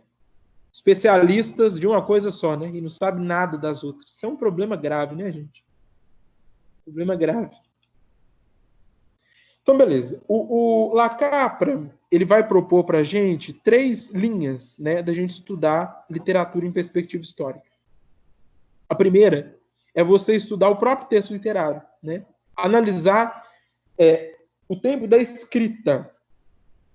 Ou seja, analisar o escritor. Quem que está escrevendo esse texto? Qual que é a intenção dele, né? Então, analisar o escritor. Mas não é ficar preso só nisso, não é só a intenção que ele tem, né? É pensar a ideologia dele, é pensar as mentalidades da época, é pensar o discurso que ele escreve. Então é você partir para uma história muito centrada no referencial, né? Ou seja, em quem escreve. Aí a gente tem, por exemplo, a belíssima análise, né, do professor Servicenco. Ela entra aqui, que vocês comentaram ontem, que ele analisa o Euclides da Cunha e o Lima Barreto, no contexto da República, né? Primeira República. Ele está tentando fazer isso aqui. Ele analisa os 2 escritores para chegar ao quê? Num contexto. Como o texto chegou a um acordo com o seu contexto. Uma coerência histórica, né? Então lá o Servicenco fez isso.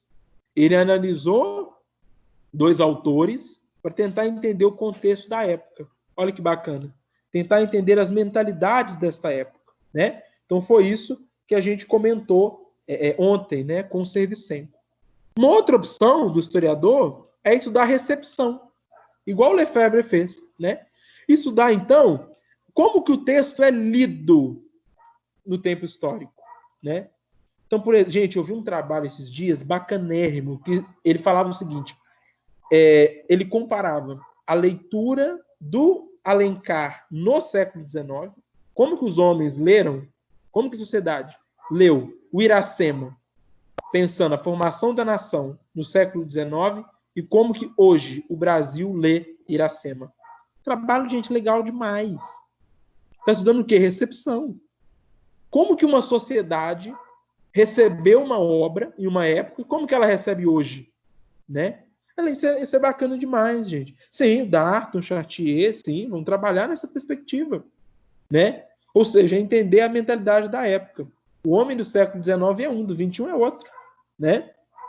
Então, isso aqui é uma possibilidade legal de pesquisar, viu, gente? Muito bacana isso da recepção, tá? Aqui você vai focar não no escritor, você vai focar no leitor. Você vai estudar o leitor. Então, aí você vai usar fontes, por exemplo, textos, resenhas. Então você pode ir no jornal e pesquisar várias resenhas sobre o Iracema na época e pesquisar resenhas hoje sobre o Iracema. O que se fala sobre o livro, né? Isso é pesquisar a leitura, isso é pesquisar o leitor. Porque nós, enquanto pesquisadores, também somos leitores, né? Então, olha que bacana. Então, vamos supor, uma resenha sobre o Memórias Póstumas de Brás Cubas, do Machado de Assis, feito no século XIX, e uma resenha hoje. Como que se lê o texto do Machado? Isso é bacana, né? Então, aqui é uma possibilidade legal de se estudar. Outra, uma leitura crítica, né? Então, ou seja, o Lacapra, ele enxerga a possibilidade de se considerar a leitura de um romance, além das vozes de contestação, ou além dos discursos de oposição do passado, os caminhos pelos quais o texto pôde e pode ser entendido, bem como os caminhos pelos quais o mesmo texto pode auxiliar a historiografia a elaborar criticamente sua própria voz. Ou seja, a crítica que a historiografia faz sobre um texto. Você estudar o discurso histórico. Isso, para quem gosta de teoria, é uma delícia, né? Então, por exemplo, Sérgio Buarque de Holanda, ele escreveu um discurso, uma narrativa histórica sobre textos literários do século XV. O que será que outros historiadores também falaram sobre esse mesmo contexto? Você pode estudar, então, os historiadores.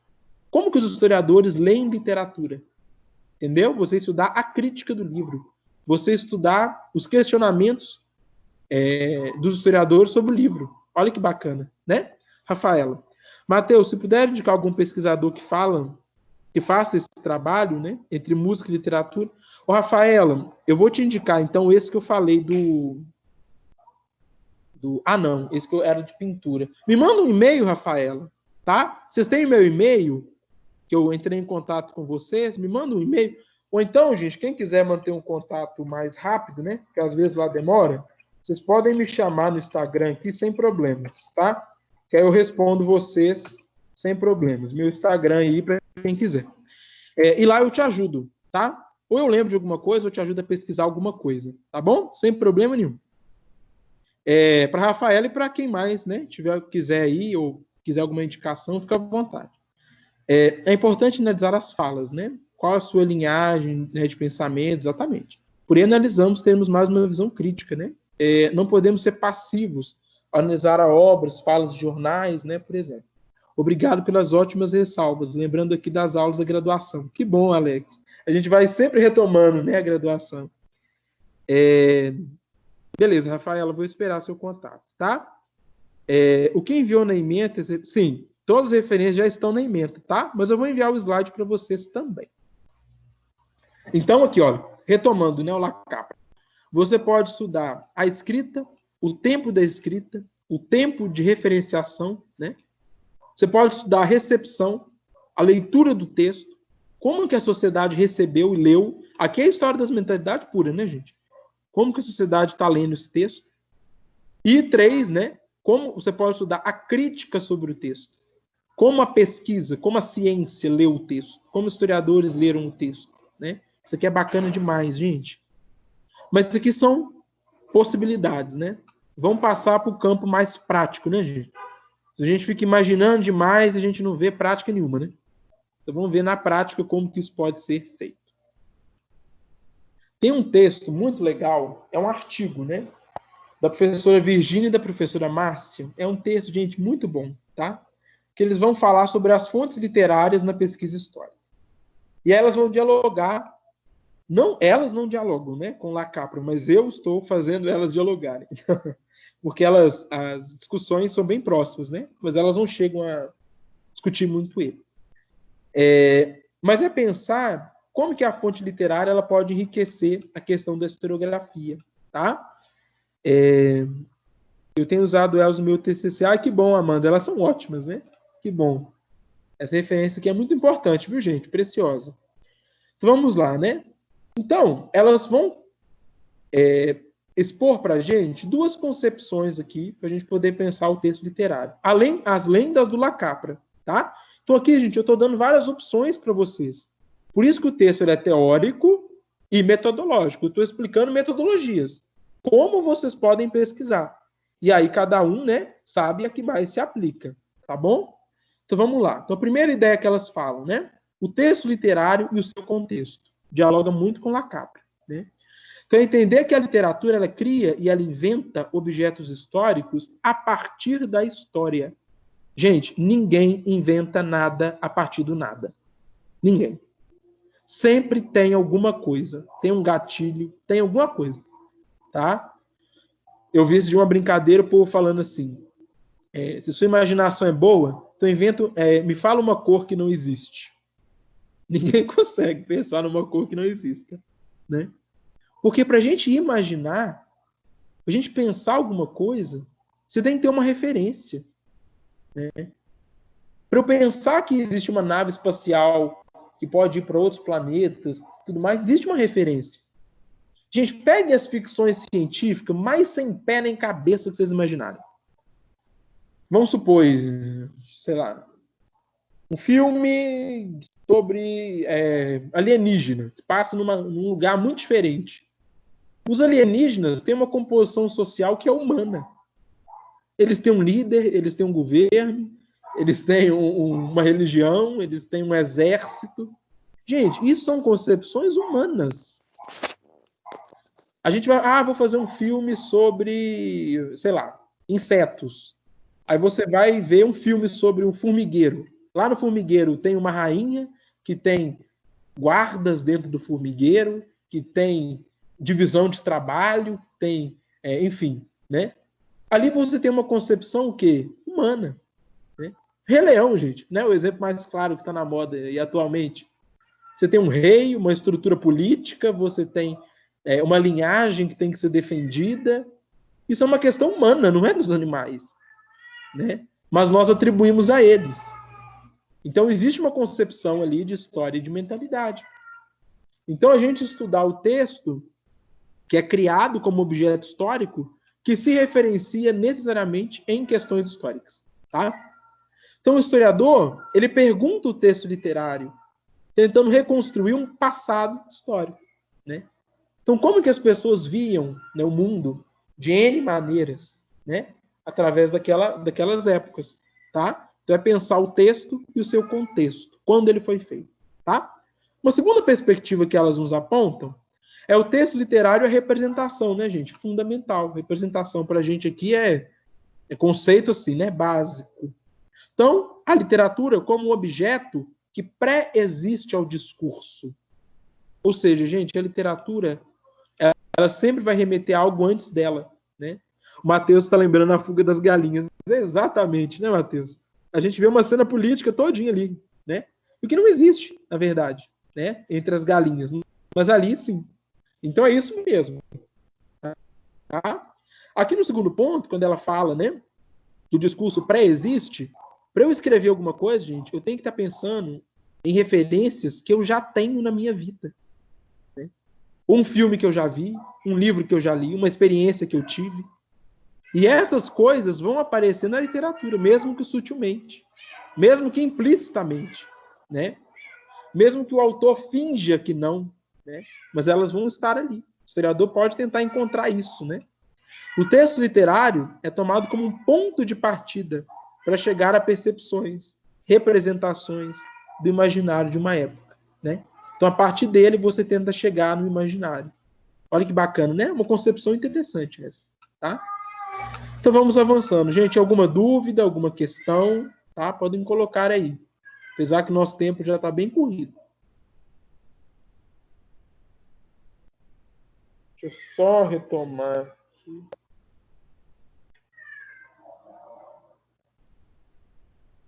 Tá, vou passar bem rapidinho por isso aqui.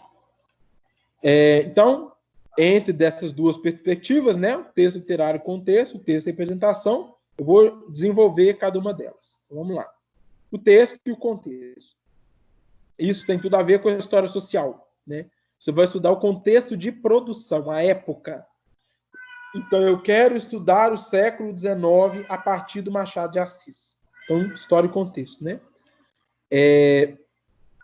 A literatura, aqui está literário, gente, desculpa. A literatura remete necessariamente a quem assinou.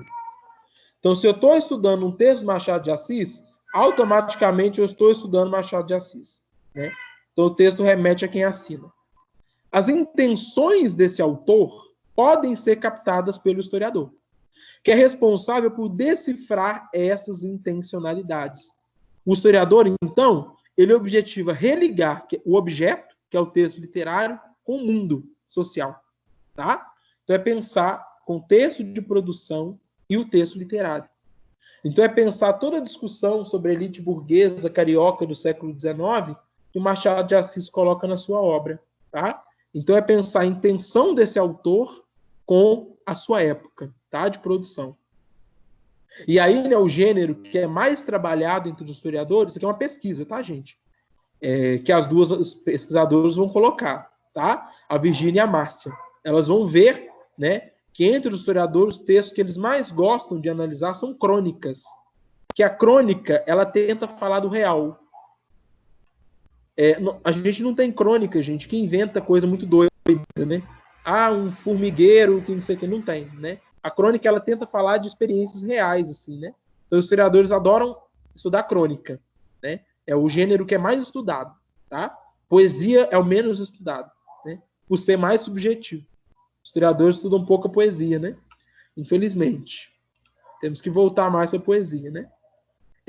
Enfim, o período que é mais estudado é o século XIX, por conta do romantismo e do realismo, né? Que são duas escolas literárias que tentam falar da realidade. Então, é difícil você achar um texto do romantismo e do realismo que inventa demais.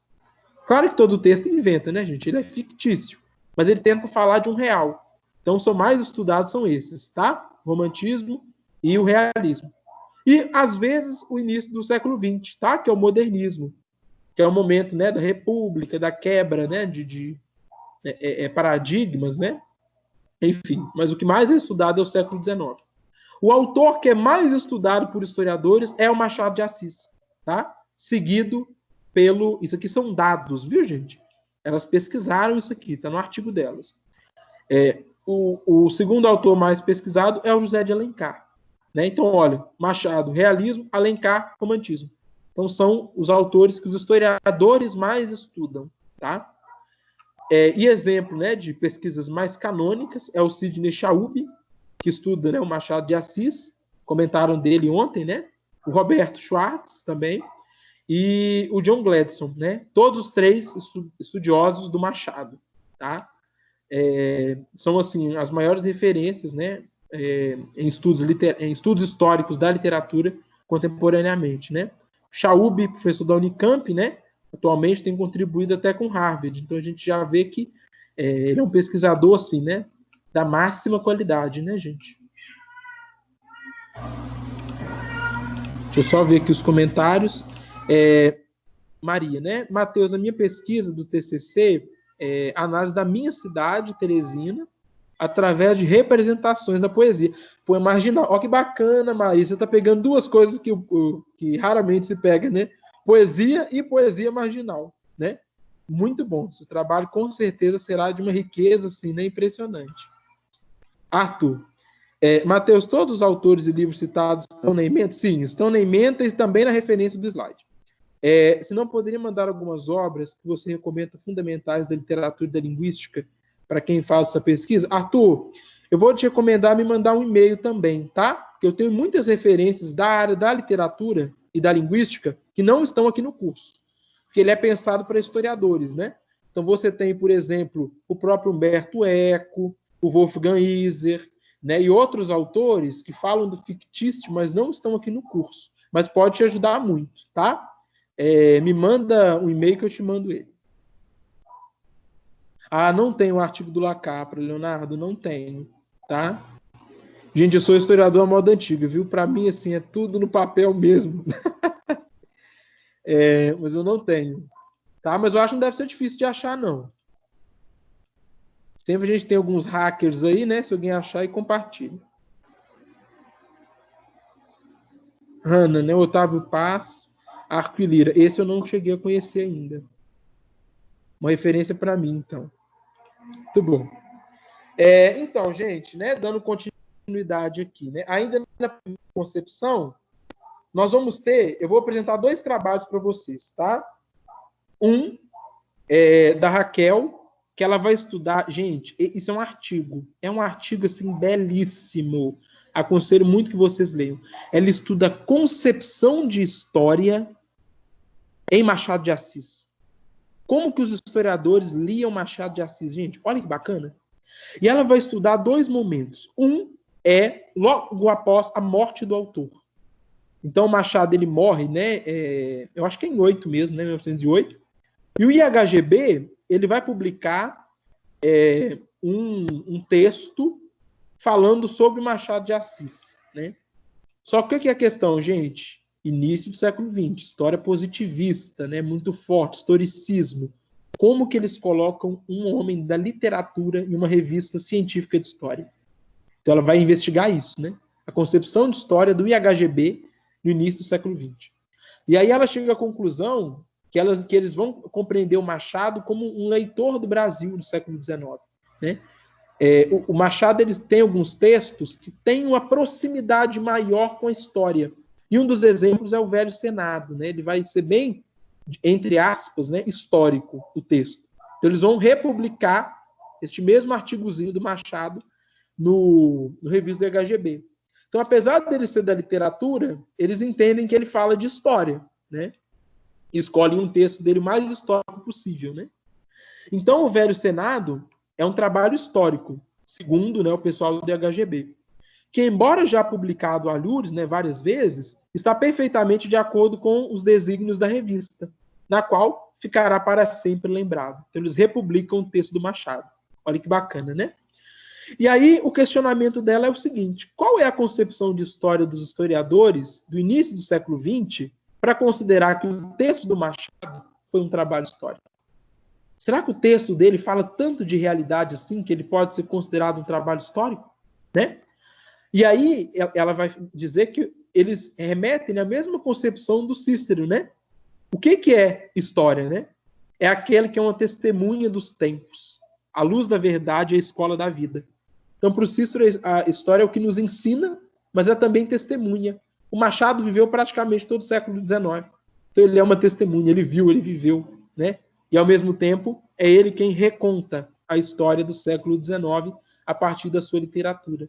Então, olha a concepção de história do HGB, né? Muito bacana. Então, ela estuda isso no início do século XX e ela vai reestudar isso, né? Comparadamente, vai comparar. Observe aqui, gente, ela está estudando o quê, né? Na ideia do Lacapra. A Raquel, ela está estudando crítica. Ela está estudando a leitura do Machado, né? Não o Machado.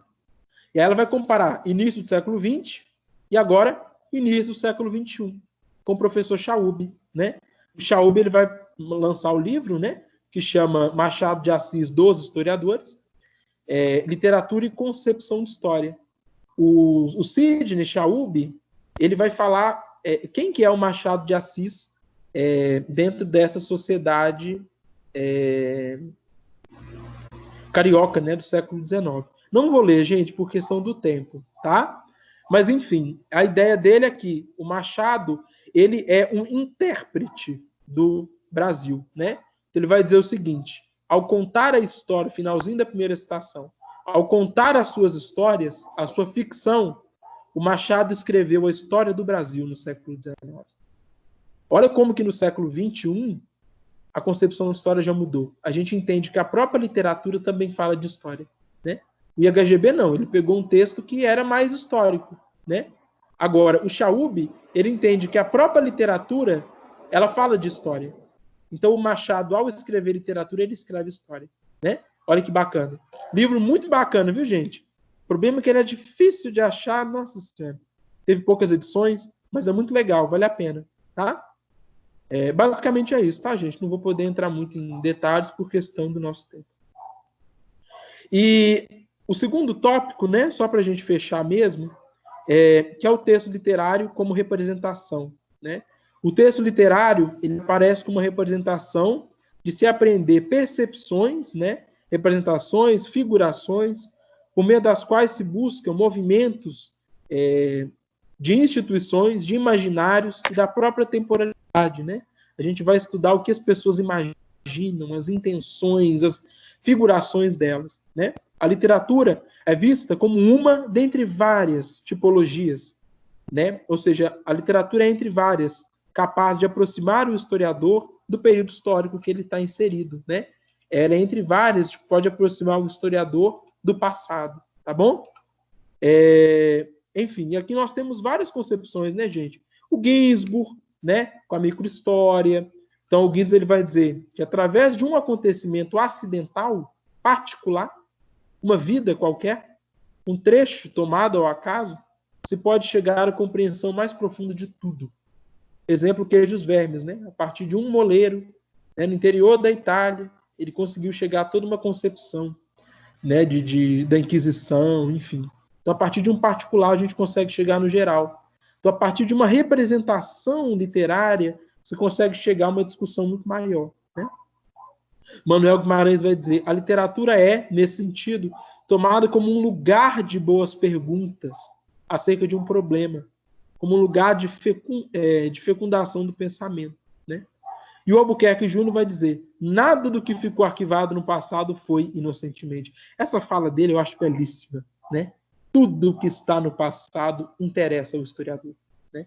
Então, se existe uma produção literária, artística, musical no passado, ela fala de história e nos interessa, né? Então, são concepções assim muito importantes, tá?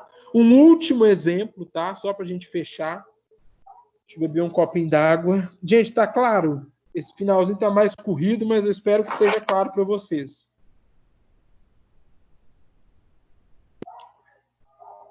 Tá claro, gente? Me dê um sinalzinho de vida. Que bom, gente. Então tá ótimo. Então vamos lá, né? Para não ocupar aí, passar mais o tempo de vocês. Beleza. Então a gente tem, para entender concepção de história. Gente, o Guimarães Rosa, ele tem um livro, né, que chama Primeiras Histórias, que são contos, assim, gente, de arrepiar. Eu leio, assim, tem hora que eu não estou fazendo nada, eu falo, vou ler um conto do Guimarães Rosa. Porque eles são muito curtinhos. São uma página, duas, então são muito curtos, mas, nossa, de uma força. E tem um estudo muito legal do que vai estudar o Guimarães, porque ele tem um conto, e é o Ítalo que vai fazer essa pesquisa, tá? O Ítalo Tronca. Ele vai estudar a loucura através de um conto de Guimarães Rosa.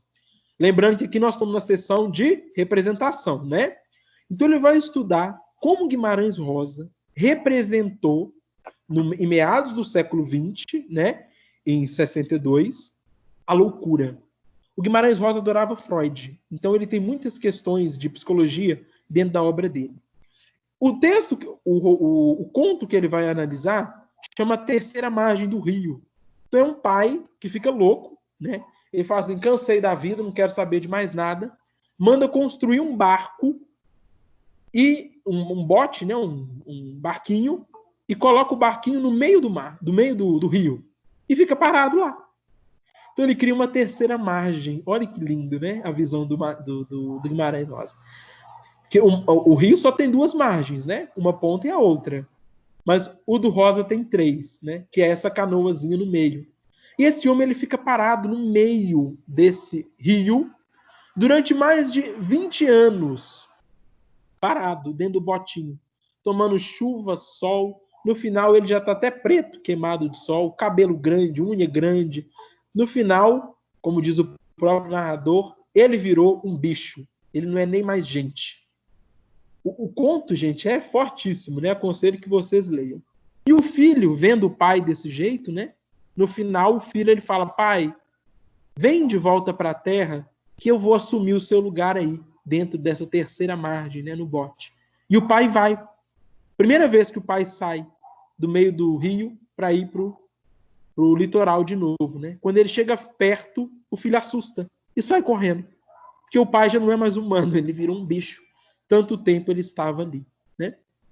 Enfim. O Ítalo, ele vai usar o Foucault, que estuda a loucura, né, gente? Foucault é um clássico da loucura, né? Estudo da loucura. E através do Foucault, ou seja, da filosofia, ele vai tentar entender como Guimarães Rosa compreendia a loucura em meados do século XX. Gente, isso aqui é lindo demais, né? Olha que coisa bacana que o Ítalo está fazendo. Gente, é legal demais. Então, ele vai entender como que um homem entende a loucura a partir de um romance, a partir de um conto, de 3 páginas, que é bem pequeno esse aqui. O artigo dele está aqui nas referências, conselho vocês a fuçarem, né? Deixa eu só ler os comentários rapidinho. É possível entender representações de trabalhadores na literatura do século XIX? Sim, Mona Lisa, e é exatamente o que eu estudo, tá? Eu estudo um autor, ele é mineiro, ele chama Avelino Fósculo. Ele fala sobre a relação de trabalho e a relação do sujeito negro na Minas Gerais no final do século XIX, tá? Se alguém quiser, depois eu posso tentar mandar minha monografia também, tá bom? E ele vai estudar exatamente, eu estudo exatamente isso, né? Só que eu não estudo a questão dos trabalhadores, né? Especificamente. Eu estudo como que ele via os negros na literatura dele. É uma coisa belíssima, tá? Eu li para o vestibular da UERJ. Ai, que bom, Roberto. Então você já está bem familiarizada, né? Conto maravilhoso, gente. Aqui só uma imagem, né? Para vocês verem, né? A terceira imagem rosiana, né? Maravilhosa. E o meu último slide, juro. Aqui é o que o próprio Ítalo, né, está dizendo. Na história da loucura, o Foucault indica implicitamente como a genealogia de uma temática pode ser estendida, representada na obra de arte. O Foucault ele diz que a loucura ela é representada na arte, né? Os loucos é muito quem está fora da normalidade, né? Então ele parte para as representações outras, que não são as normais que a gente está acostumado. A obra relataria, plástica ou literariamente, aquilo que os documentos apontariam como um fato histórico, permitindo ao pensador de um outro tempo detectar as dinâmicas próprias das representações no tempo. O documento e a arte forneceriam instrumentos para, em outro tempo, em outro espaço, compreendermos como o imaginário vai se tornando, paulatinamente, objeto de reflexão. Olha que bonito, né, gente? O imaginário se torna objeto da nossa reflexão. Então, é discutir a loucura não através de uma ata de um hospício, que vai falar, entrou um doido aqui. Não. É entender como que um homem, em meados do século XX, como Guimarães Rosa, conseguiu dizer o que é ser louco através da literatura. Né? Então, retomando, compreender como o imaginário vai se tornando, paulatinamente, devagar, um objeto de reflexão. E é nessa trajetória que vai perdendo, né, a sua identidade primeira, de um texto simplesmente mentiroso, ficcional, para uma fonte histórica, para uma fonte que fala e que diz da história e também da verdade, né? Então, pessoal, né, aqui segue-se as referências, né? É o que eu tinha para contar para vocês, né? Como diria o Rosa, né? É o que eu tinha para ir compartilhando com vocês. A nossa conversa, gente, foi muito boa, assim, né? Referências, né? À medida que vocês foram fazendo. Queria agradecer, né, a participação de todos vocês, né? O carinho e a extrema delicadeza, né? De estar acompanhando o curso aí nas férias. Me deixo à disposição de vocês aí nos e-mails, tá? Podem compartilhar também o trabalho de vocês, né? Para a gente ir crescendo junto, né? Vendo como que a gente pode desenvolver essas pesquisas, essas ideias, tá bom? Fique à vontade para me pedir referências aí. Deixei o meu Instagram em cima, né? Mais rápido, entre em contato com vocês, né? E a gente vai conversando, né? Trilhando a nossa margem, né? Como diria o Rosa. E a partir daí a gente pode ir pensando em outras representações, outras formas, tá? É muito amplo, né, gente? O curso acaba em 4 horas apenas, a gente tem que condensar muito, né? Dava para a gente discutir e comentar muitas coisas, né? Mas aqui a gente tem que sintetizar, tá? Então eu queria, né, só agradecer a vocês aí, todo carinho e gentileza, tá bom? E nos encontramos aí nas veredas, né? Da nossa vida aí, em outros eventos, tá bom? Continuem aí como historiadores da mentira, né? Historiadores do fictício, tá bom? Obrigado, pessoal. Boa noite para vocês e até mais. Depois eu vou enviar para vocês aí os slides, tá? Tudo certinho. Tchau, tchau.